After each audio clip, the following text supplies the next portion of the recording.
കൂടുതൽ വാർത്തകളും വീഡിയോകളും കാണാൻ ഈ ചാനൽ സബ്സ്ക്രൈബ് ചെയ്യുക. കൂടെ ബെൽ ബട്ടൺ അമർത്തുക.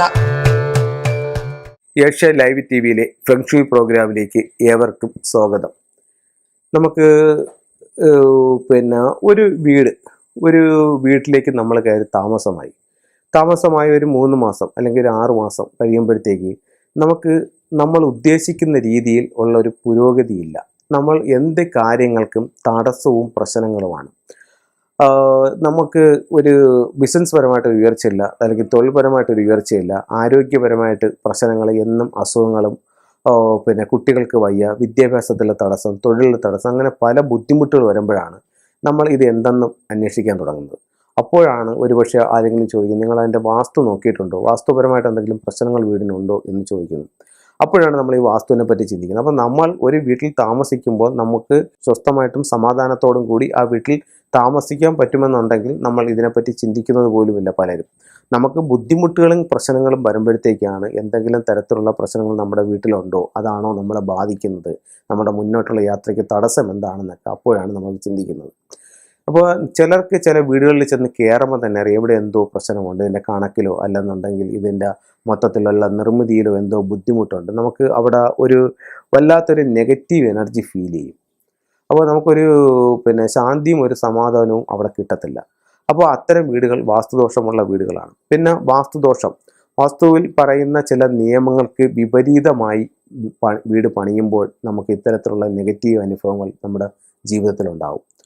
ഉദാഹരണത്തിന് നമുക്ക് കന്നിമൂല ഭാഗത്ത് ഒരു ബെഡ്റൂം പണിയും, അതേ കന്നിമൂല ഭാഗത്ത് ബെഡ്റൂമിന് പകരം കന്നിമൂല ഭാഗത്ത് ഒരു അടുക്കളയാണ് അല്ലെങ്കിൽ ഒരു ടോയ്ലറ്റാണ് നിൽക്കുന്നതെന്നുണ്ടെങ്കിൽ നമുക്ക് അതിൻ്റേതായിട്ടുള്ള ബുദ്ധിമുട്ടുകൾ ജീവിതത്തിലുണ്ടാകും.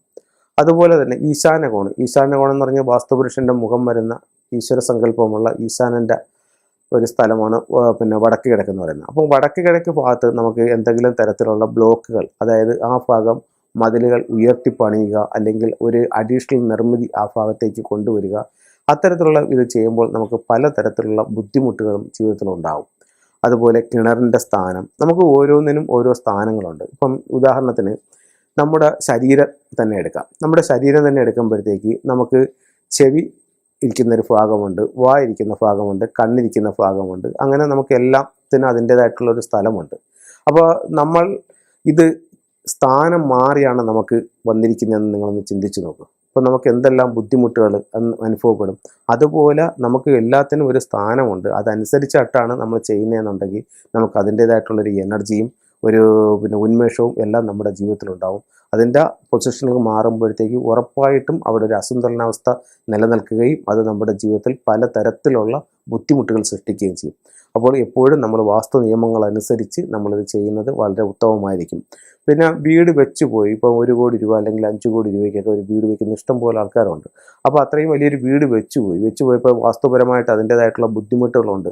അപ്പോൾ അങ്ങനെ വരുന്ന വീടുകൾക്ക് അതെന്താണെന്ന് മനസ്സിലാക്കി അതിനെ കറക്റ്റായിട്ടുള്ള പരിഹാരങ്ങൾ അവിടെ ചെയ്യുകയാണെന്നുണ്ടെങ്കിൽ ആ 100% അവിടെ നിന്നൊരു ഇത് കിട്ടിയില്ല എന്നുണ്ടെങ്കിൽ നമുക്ക് വലിയ പ്രശ്നങ്ങളൊന്നും കൂടാതെ മുന്നോട്ട് പോകാനായിട്ടുള്ള ഒരു ഇത് അവിടെ നിന്ന് നമുക്ക് ലഭിക്കുന്നതാണ്. ഇത് ഏറ്റവും പ്രോബ്ലമായിട്ടുള്ളൊരു വീടിനെ പറ്റിയിട്ടാണ് ഞാൻ പറയുന്നത്. ബാക്കി ചെറിയ ചെറിയ വാസ്തു സംബന്ധമായുള്ള തകരാറുകളാണെന്നുണ്ടെങ്കിൽ നമുക്ക് പക്ക അത് കറക്റ്റ് ചെയ്ത് നല്ലൊരു സൗഭാഗ്യത്തിലേക്ക് പോകാനായിട്ട് സാധിക്കും.